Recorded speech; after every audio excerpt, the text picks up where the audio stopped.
Halo. Assalamualaikum warahmatullahi wabarakatuh. Yang saya hormati Bapak Dr. Insinyur Taufik Hidayat STMT IPN sebagai dosen pembimbing mata kuliah mekanika kontak. Yang saya hormati teman-teman yang sudah hadir pada presentasi kelas yang kebetulan dilaksanakan online pada pagi hari ini. Sebelumnya perkenalkan, nama saya Muhammad Akmaluddin Bro. Di sini saya akan bahas materi tentang gajian kontak. Distribusi tekanan kontak. Kata Hertz prihatin dengan sifat deformasi lokal dan distribusi tekanan antara dua benda elastis yang ditempatkan dalam kontak timbal balik. Dia berusaha memberikan bentuk pada permukaan kontak yang memenuhi kondisi batas tertentu, yaitu satu, pada pergeseran dan tegangan harus memenuhi persamaan diferensial kesetimbangan untuk benda elastis, dan tegangan harus hilang pada jarak yang sangat jauh dari permukaan kontak. Yang kedua, ada benda-benda tersebut berada dalam kontak tanpa gesekan. Ketiga, ada di permukaan benda-benda tekanan normal di luar lingkaran kontak adalah 0 dan sama dan berlawanan di dalam lingkaran kontak. Yang keempat, ada jarak antara permukaan kedua benda adalah 0 di dalam dan lebih besar dari 0 di luar lingkaran kontak. Yang kelima, ada integral dari distribusi tekanan di dalam lingkaran kontak dengan terhadap luas lingkaran kontak memberikan gaya yang bekerja antara dua benda. Kondisi-kondisi ini mendefinisikan kerangka kerja di mana perlakuan matematis masalah tersebut dapat diformulasikan. Fokus utama Hertz dalam menganalisis distribusi tekanan kontak antara dua benda elastis. Fokus utama Hertz adalah sifat deformasi lokal dan distribusi tekanan antara dua benda elastis yang ditempatkan dalam kontak timbal balik. Meskipun demikian, kedua benda yang bersentuhan harus dianggap sebagai benda elastis. Setengah ruang tak terbatas. Analisis elastis selanjutnya umumnya didasarkan pada distribusi tekanan normal yang sesuai pada setengah ruang tak terbatas. Oleh karena itu, ketentuan kami bahwa dalam rumus-rumus yang akan mengikuti, jari-jari lingkaran kontak harus jauh lebih kecil daripada jari-jari benda yang bersentuhan.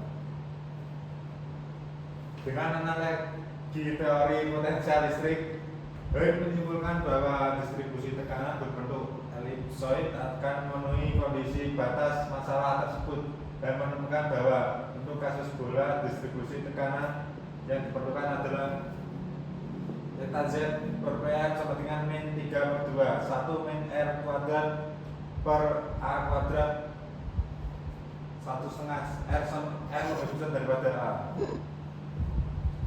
Hertz tidak menghitung besarnya tegangan di titik-titik sepanjang bagian dalam, tetapi memberikan saran mengenai karakteristiknya dengan menginterpolasi antara nilai yang dihitung di permukaan dan sepanjang sumbu simetri. Lawan tegangan yang terkait dengan indentasi permukaan datar oleh indenter bola tampaknya pertama kali dihitung secara rinci oleh Harper 3 pada tahun 1904 dan kemudian oleh Fatz 4 pada tahun 1913. Gardner dan Fatz pada tahun 1914 serta Moreton dan Claus pada tahun 1922. Baru-baru ini metode transformasi integral Snedon telah diterapkan pada distribusi tekanan normal simetri suhu yang sesuai dengan berbagai jenis indenter. Perlakuan matematis yang komprehensif diberikan oleh Glenville dan buku teks yang mudah dipahami untuk aplikasi praktis adalah karya Johnson. Persamaan kontak Hertz. Stres dan deformasi yang timbul akibat kontak antara dua benda padat elastis memiliki aplikasi praktis dalam pengujian kekerasan, keausan dan kerusakan akibat benturan pada keramik teknik, desain protesis gigi, hidroda gigi, serta bantalan bola dan rol. Dalam banyak kasus, kontak antara sebuah indenter yang kaku dan sebuah spesimen yang datar dan luas menjadi perhatian khusus. Skenario yang paling terkenal adalah kontak antara bola kaku dan permukaan datar, di mana Herd 1-2 menemukan bahwa jari-jari lingkaran kontak A berhubungan dengan beban indenter P.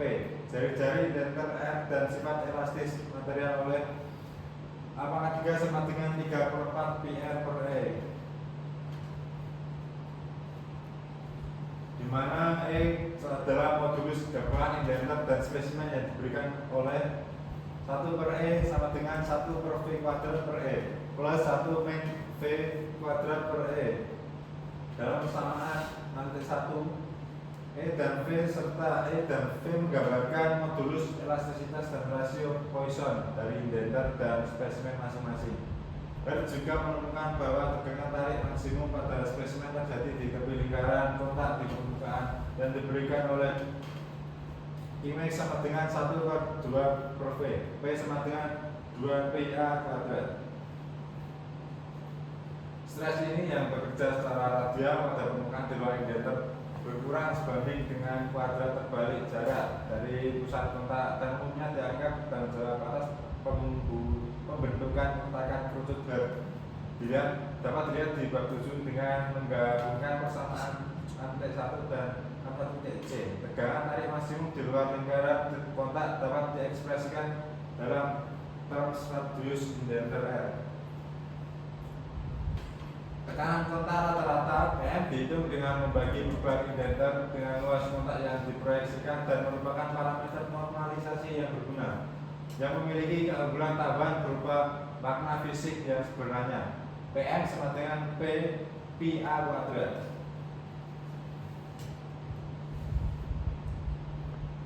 Dari persamaan dapat ditunjukkan bahwa luas kontak sebanding dengan P2/3 dan oleh karena itu PM sebanding dengan P1/3 dengan mensubstitusikan persamaan ke dalam persamaan dapat diperoleh PM sama dengan P per PA kuadrat sama dengan 4/3 E per P A per R.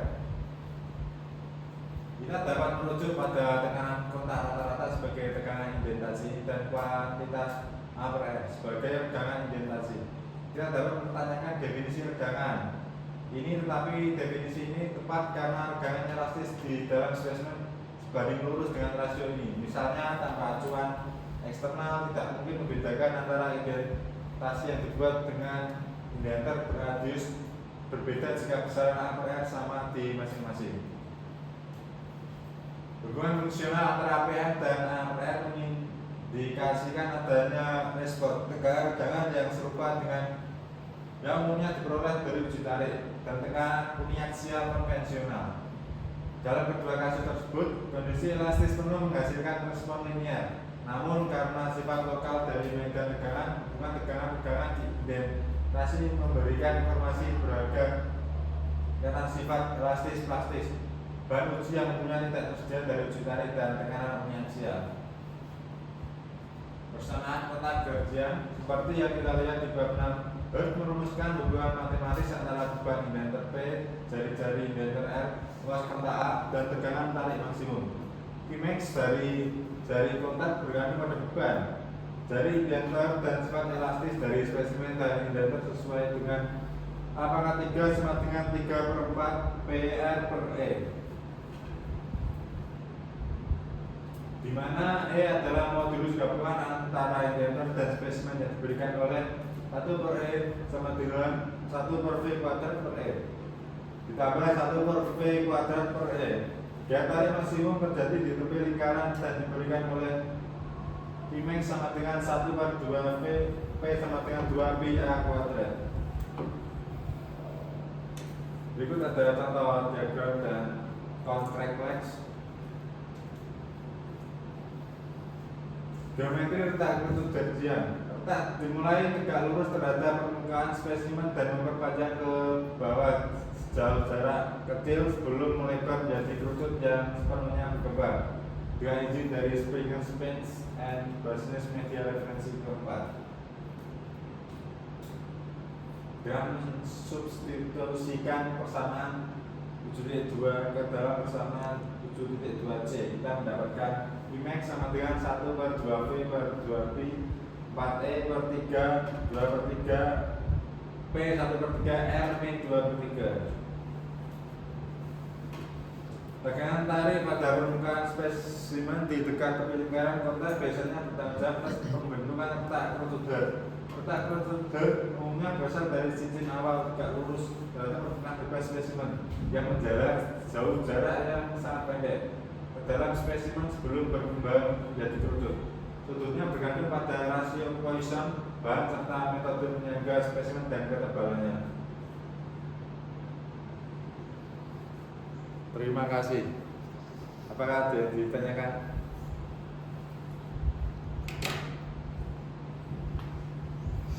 Tanya Mas.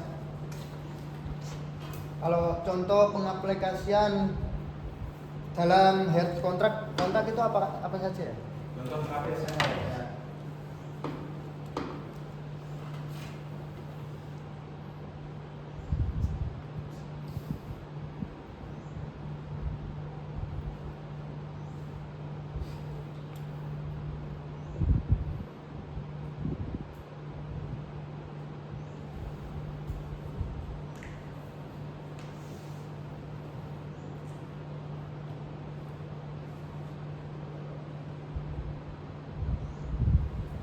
Ini Mas ada di desain protesis gigi, rute gigi serta bantalan bola dan prol Mas. Itu saja. Ya Mas. Ya, terima kasih Mas. Nah, mungkin ada tanya lagi. Tanya Mas, apa yang menjadi fokus utama Hertz dalam menganalisis distribusi tekanan kontak antara dua benda elastis? Fokus utama dalam benda elastis Mas. Ya.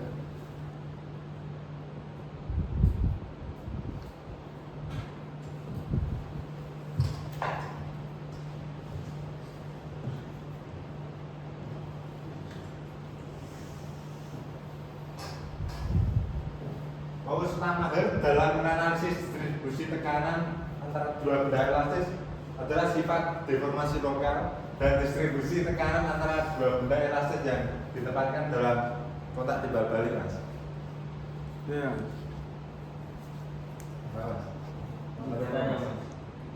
Kenapa pada pembentukan kerucut Hertz bisa retak? Pembentukan kerucut bisa retak. Nah,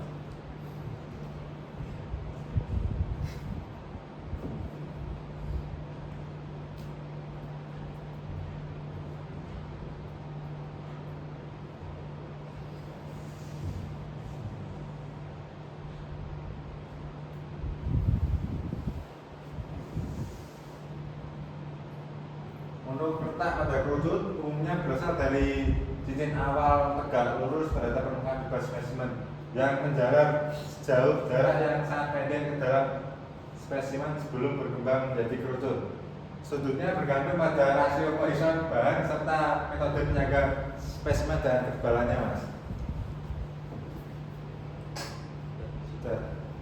Mungkin itu saja. Terima kasih untuk waktunya. Assalamualaikum warahmatullahi wabarakatuh. Waalaikumsalam.